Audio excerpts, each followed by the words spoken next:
नमस्कार दोस्तों, एक बहुत प्यारा कजली गीत प्रस्तुत कर रहे हूँ। गीत पूरा सुनिएगा और कमेंट करके बताइएगा कि गीत कैसा लगा।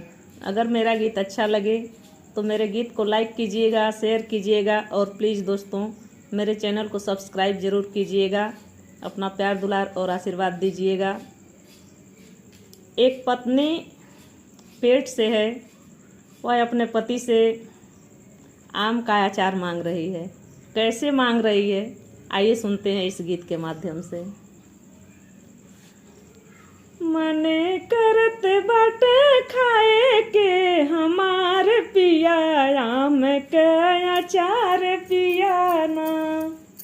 मने करत बाटे खाए के हमार पिया आम के अचार पिया ना।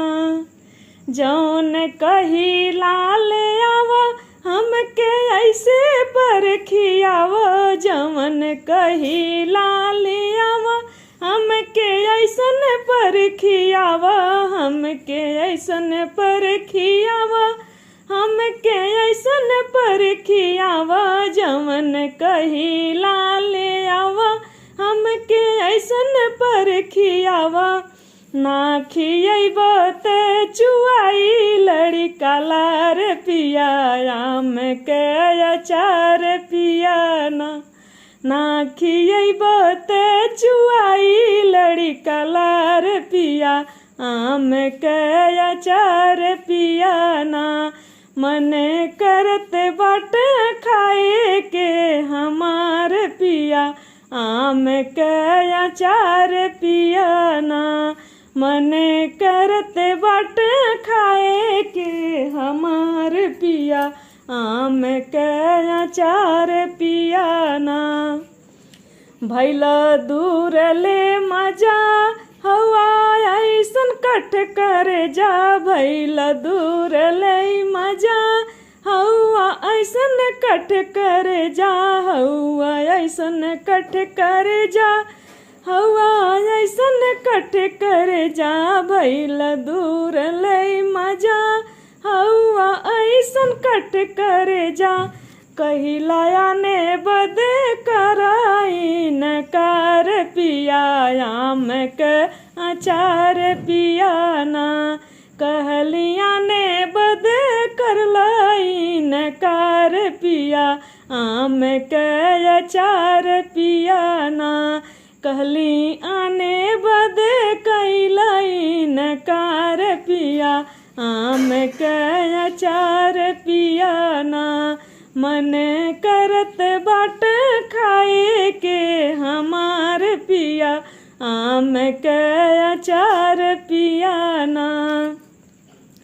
छोटकी ननद के बोलावा अपन गिरहस्ती करावा, अपन गिरहस्ती करावा, अपन गिरहस्ती करावा। छोटकी ननद के बोलावा अपन गिरहस्ती करावा।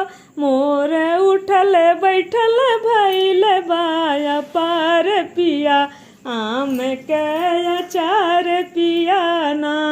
मोर बैठल उठल भैल बाया पार पिया आम के अचार पिया ना। मोरा उठल बैठल भैल बाया पार पिया आम के अचार पिया ना। मन करत बाट खाए के हमार पिया आम के अचार पिया ना।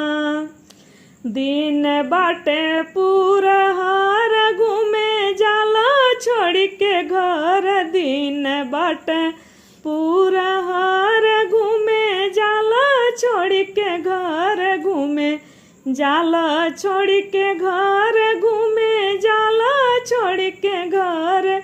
दिन बाटे पूरा हार घूमे जाला छोड़ के घर। बैजनाथ हम रहीला मन मार पिया आम के अचार पिया ना।